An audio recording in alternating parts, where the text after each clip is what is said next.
Prosím ťa, Marcelino. Starkému zatiaľ ani slovo. Dobre, ale Don Manuel sa to musí dozvedieť. Vyhadzujú nás odtiaľto. Keby Starkému vzali tento kúsok zeme, ako by mu vzali celý život. Ale čo budeme robiť? Octavio Villarreal mi môže vziať Parnasa. Ale prisahám, že Starkému on ani nikto strechu nad hlavou nevezme.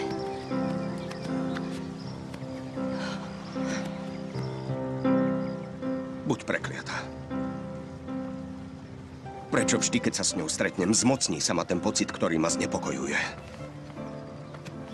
Ona ma nenávidí. A ja ju takisto. Vyhlásili sme si vojnu, neznáša ma. A ja neznášam ju. Ale aká je krásna. Je nádherná. Má v sebe prirodzenú krásu, ako táto zem.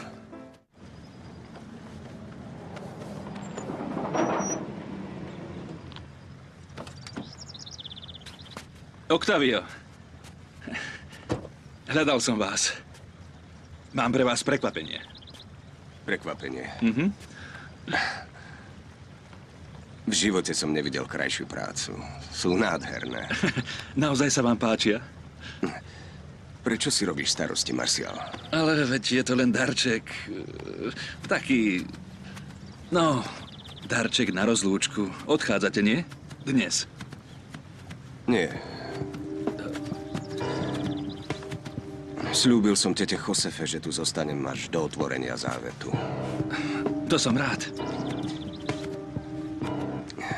Marcial, včera večer bola u mňa doma skupina robotníkov.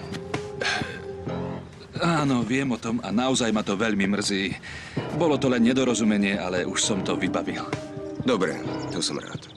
Nikdy by som nesúhlasil s takou nespravodlivosťou.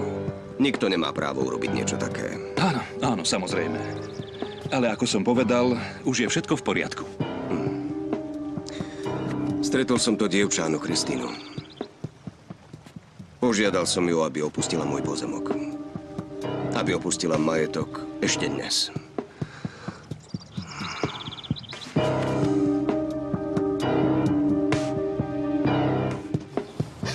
Dnes nemáme najlepší deň, Parnas. Dnes sa navždy rozlúčime.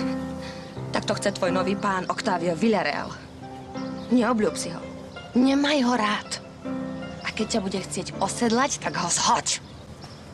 Prečo to hovoríš, Anna Kristina? Viete, krstný, ide o to, že... Ako by som to... Musíme Parnasa vrátiť. Vrátiť Parnasa? Ale veď ti ho daroval Don Fernando, moja. Áno, áno, to je pravda, ale predstavte si, že ten Octavio žiadal Annu Kristínu, aby mu ho vrátila. Hneď sa s ním idem porozprávať. Nie, Starky, prosím ťa. Teraz? Prosím. Prisahám, že mi na tom nezáleží. Neverím ti. Ver mi, prosím ťa. Už som stratila o mnoho cenejšie veci. Svojich rodičov. Dona Fernanda. Že teraz prídem o Parnase, je mi úplne jedno. To ti prisahám.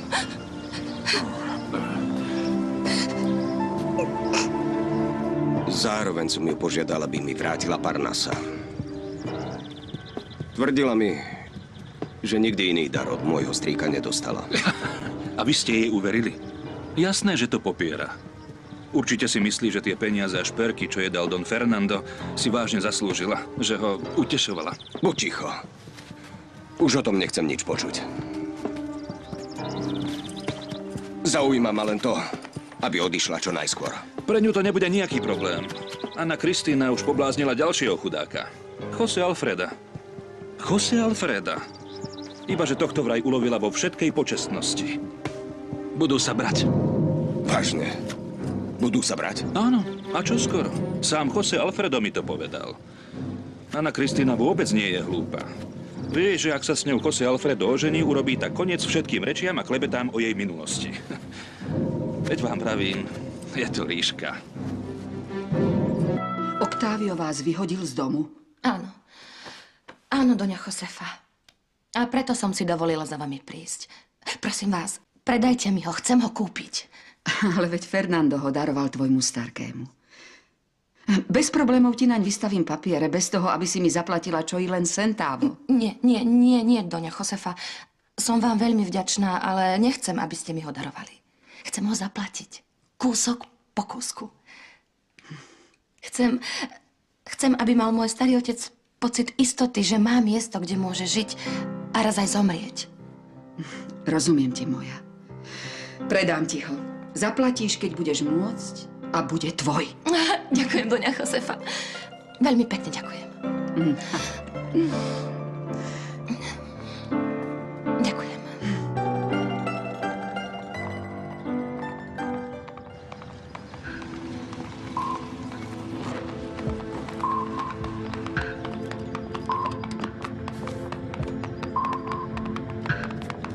Zdravím, Octavio. Ako vidím, Anna Kristína už konečne priviedla Parnasa. Teda, zdá sa, že si konečne uvedomila, že vašu autoritu treba rešpektovať. Prečo nemám z tohto víťazstva radosť? Prečo ubližujem Anne Kristíne vždy, keď môžem? Čo sa to so mnou deje?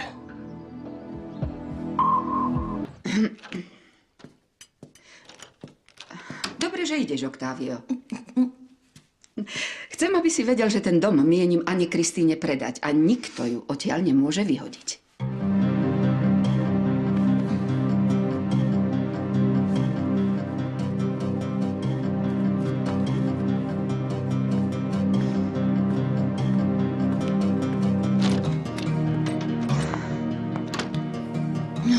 Nechovaj k môjmu synovcovi nenávisť, Anna Kristína.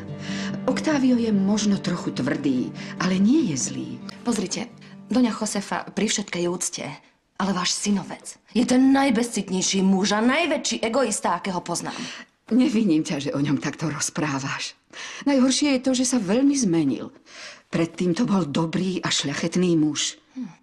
Lenže jeho duša sa naplnila zlosťou a nenávisťou. Preto úpenlivo prosím nebesá, aby vyliečili jeho chorú dušu a aby bol taký ako predtým. Dobre, už musím ísť, doňa Josefa. Môj. Ďakujem za všetko. Vďaka vášmu dobrému srdcu nemusí môj starky nocovať na ulici. Mám ťa veľmi rada, dcérka. Tak, ako ťa mal rád môj brat Fernando. Hoci si tu náklonnosť niektorí zle vysvetľujú. Prosím ťa, psi, len nech štekajú. Ty máš svedomie čisté a dušu nepoškvrnenú.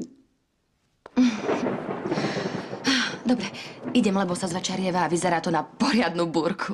Nechcem, aby si o mňa starky robil starosti. Ešte raz ďakujem, doňa Josefa. Nech ťa Boh sprevádza, moja. Ďakujem.